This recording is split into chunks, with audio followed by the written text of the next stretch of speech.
Friends, welcome to the crash course day number 12. So let's continue our discussion on AVM one-liner with MCQ day number 12. In the last session we were discussing about our asset classification like provisioning and all. So let's continue from the point where we have left in the last session. So first of all let's talk about the asset classification. बहुत important point है दोस्तों, आगे book में भी इस पर chart दे रखा है, वही चीज़ मैं समझाने वाला हूँ. देखिए सबसे पहला आता है सब स्टैंडर्ड.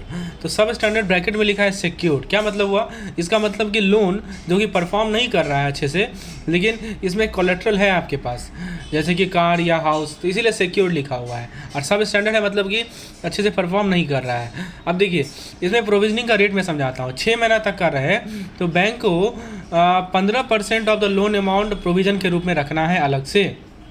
जैसे मान लीजिए कि बैंक से किसी ने उधार लिया $1000, ठीक है, तो उसको उसका 15% यानी $150 जो है बैंक को $150 अलग से रखना पड़ेगा. हाँ, यदि 6 महीना तक का है. तो उसके बाद है 6 महीना से 1 साल, तो वहाँ भी सेम रूल है, 15% का रूल लगता है. लेकिन सुनिए ध्यान से, लेकिन यदि लोन जो है सब स्टैंडर्ड कैटेगरी में रहता है कुछ समय तक यानी 6 महीना तक, तो बैंक को एक्स्ट्रा कॉशस रहना है और उस केस में 25% रखना है. देखिए यहाँ पे लिखा है फ्रॉम 6 मंथ टू 1 ईयर. तो क्या कर रहा है कि यदि लोन जो है सब स्टैंडर्ड कैटेगरी में ही रहता है, हाँ, ओवर 6 मंथ, 6 महीना से ऊपर, तो बैंक को एक्स्ट्रा कॉशस रहना है और लोन अमाउंट का 25% प्रोविजनिंग में रखना है. तो यहाँ पे आप देख सकते हैं कि जैसे उस आदमी ने $100,000 लिया तो $250 रखना पड़ेगा बैंक को. ये अब देखिए ये इसमें दो चीज़ें, एक्सेलरेटेड प्रोविजनिंग है और नॉर्मल प्रोविजनिंग है. तो 6 महीना तक तो दोनों केस में 15 है, लेकिन एक्सेलरेटेड में क्या है कि 15% से की जगह 25% है. अब जरा बात करें सब स्टैंडर्ड अनसिक्योर्ड अब एनएससीओ, मतलब ये अनसिक्योर्ड लोन है जो कि शुरू से ही ख़राब हो गया बिना किसी कोलेट्रल का. क्योंकि इसमें कोई अनसिक्योर मतलब यही हो गया कि कोई कोलेट्रल ही नहीं लिया गया. तो उस केस में 6 महीना तक जो है बैंक को लोन अमाउंट का 25% जो है प्रोविजनिंग के रूप में रखना पड़ेगा. और 6 महीना से ऊपर के केस में यदि लोन इसी कैटेगरी में रहता है 6 महीना से ज़्यादा के लिए, तो बैंक को 40% जो है, देखिए लिखा है ना एक्सेलरेटेड प्रोविजनिंग, तो बैंक को 40% जो है प्रोविजनिंग के रूप में रखना पड़ेगा. तो देखिए 25% up to 6 month, above 6 month 25% normal provisioning में, लेकिन यदि एक्सेलरेटेड प्रोविजनिंग होगा तो 40%. डॉटफुल वन की बात करें तो ये वो लोन होते हैं जो कि बहुत ही अनसर्टेन है, राइट. तो ये लोन बहुत ही अनसर्टेन है और रिस्की है, उसका रिपेमेंट का चांस बहुत कम है. तो देखिए इसमें सेकेंड ईयर का मतलब कि बैंक को सिक्योर्ड पोर्शन का 25% और अनसिक्योर्ड पोर्शन का 100% रखना है, ठीक है. जैसे मान लीजिए कि लोन है $1000 का, जिसमें $400 सिक्योर्ड है, $600 अनसिक्योर्ड है. तो 400 का कितना, 400 हमारा सिक्योर्ड है ना, तो सिक्योर्ड का 25% यानी कि $100 सिक्योर्ड पार्ट का, और एक तरफ है हमारे पास $600 अनसिक्योर्ड है. तो अनसिक्योर्ड का कितना पोर्शन है, अनसिक्योर्ड का 100% यानी कि $600, समझे. तो ये रखना है प्रोविजनिंग के रूप में.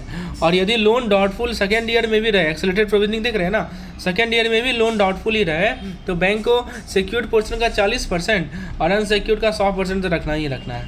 डाउटफुल 2 बहुत ज़्यादा रिस्की होता है.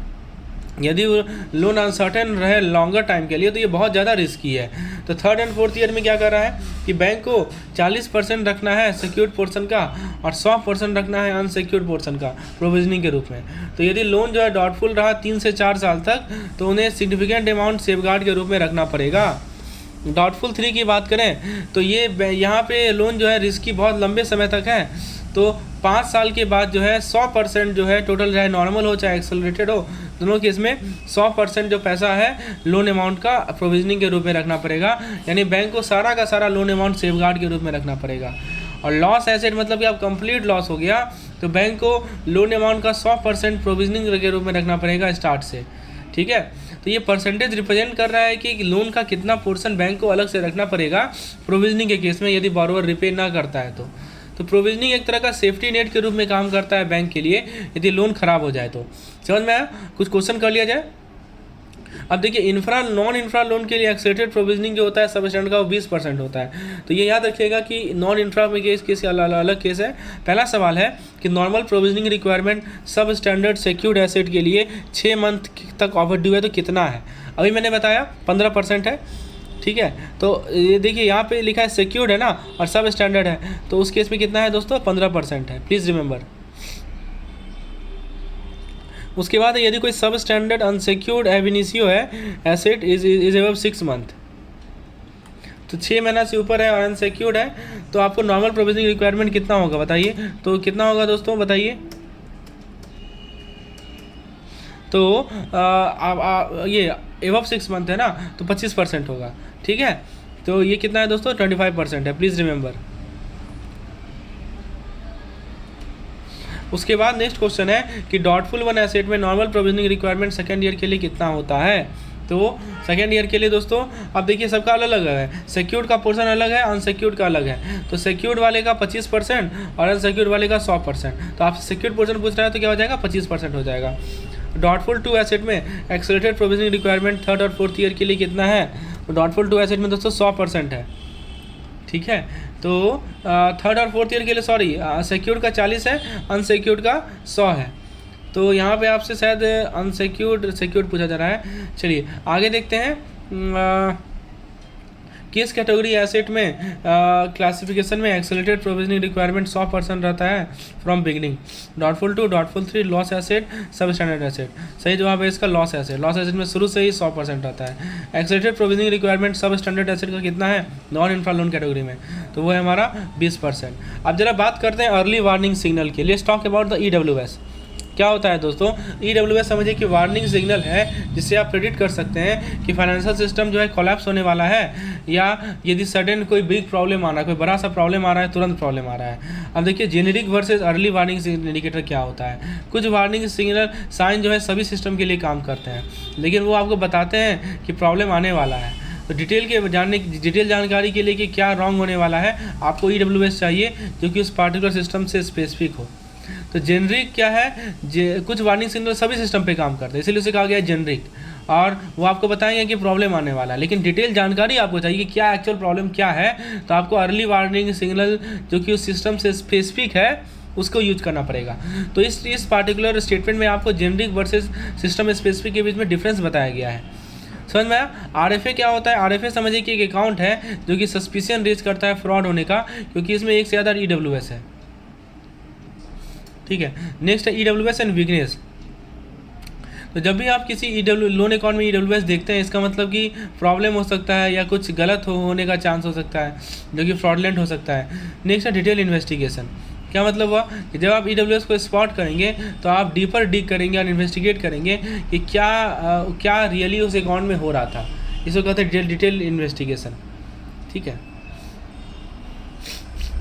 अब दोस्तों बात करें थ्रेशोल्ड एंड रिपोर्टिंग की, तो थ्रेशोल्ड अमाउंट EWS और RFA को यूज करने के लिए अकाउंट का एक्सपोजर जो है 50 करोड़ या उससे ज़्यादा होना चाहिए, चाहे वो कैसे भी मैनेज किया जाए, सोलो, मल्टीपल बैंकिंग या ग्रुप ऑफ बैंक।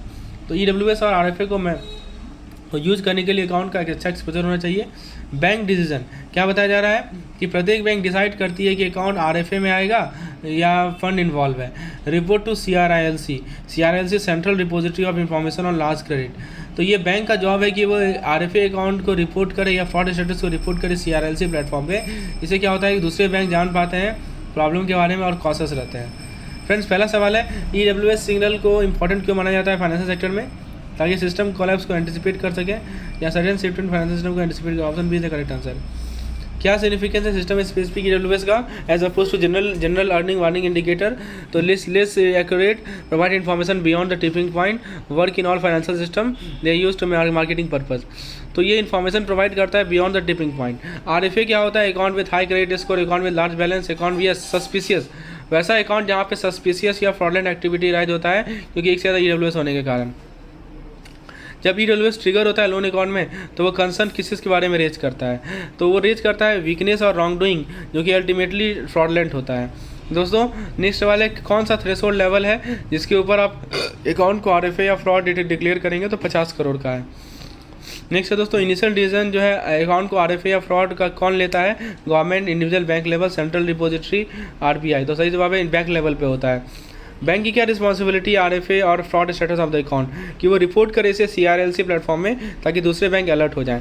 फ्रेंड्स ये था हमारा नॉन पेड वर्जन, आगे का कंटेंट पेड मेंबर को प्रोवाइड किया जाएगा इस पार्टिकुलर वन लाइनर सेशन का।